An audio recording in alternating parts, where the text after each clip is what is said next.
طول عمرك بتضحي علشان الناس ومش بيقدروا اللي بتعمله علشانهم؟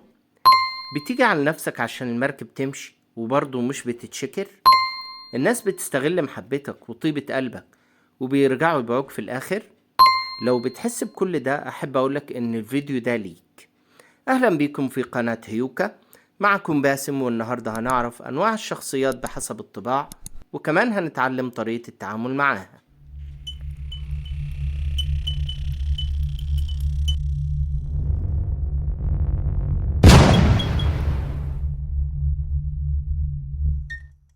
كلنا عارفين إن الشخصيات بتختلف بحسب النشأة، التربية، الظروف اللي بتحيط بالإنسان، وهي دي اللي بتشكل في حياتنا ونفوسنا وبتخلينا مختلفين عن بعض.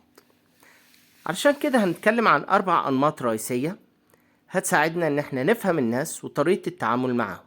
ال4 أنماط الرئيسية هي العاطفي المستمع، القيادي المنجز، الفني المبدع، المحلل المفكر.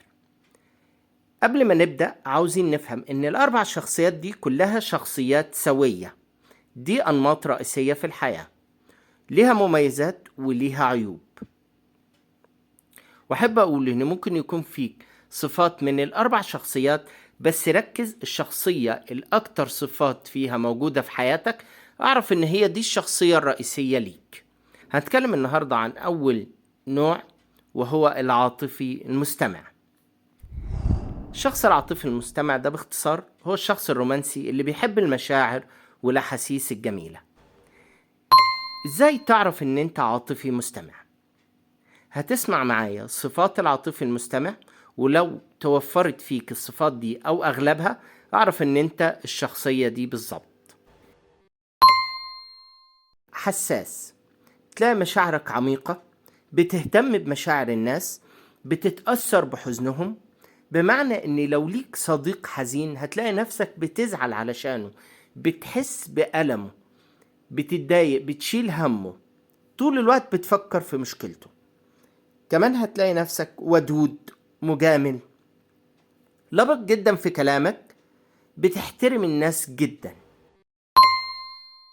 رومانسي، بمعنى ان انت بتحب الحاجات الجميلة زي الزهور، الرسائل الرومانسية، الأفلام الرومانسية، وبتحب تفاجئ الناس اللي قريبين منك بحاجات لطيفة وجميلة.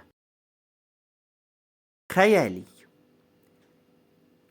عندك خيال واسع، بتحب تتخيل قصص حب جميلة، أوقات سعيدة، وبتبني عالم افتراضي بتعيش فيه، وده بيخليك قوي الملاحظة جدا.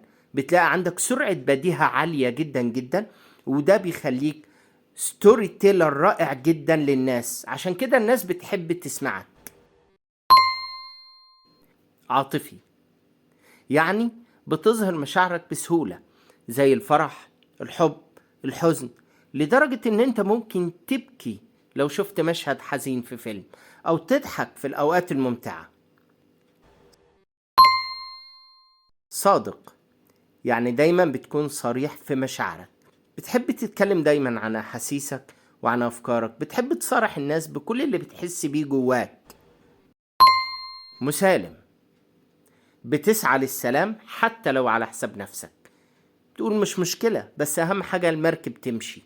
كمان من الصفات الحلوة اللي فيك إن أنت مستمع جيد جدا، علشان كده الناس بتحبك قوي.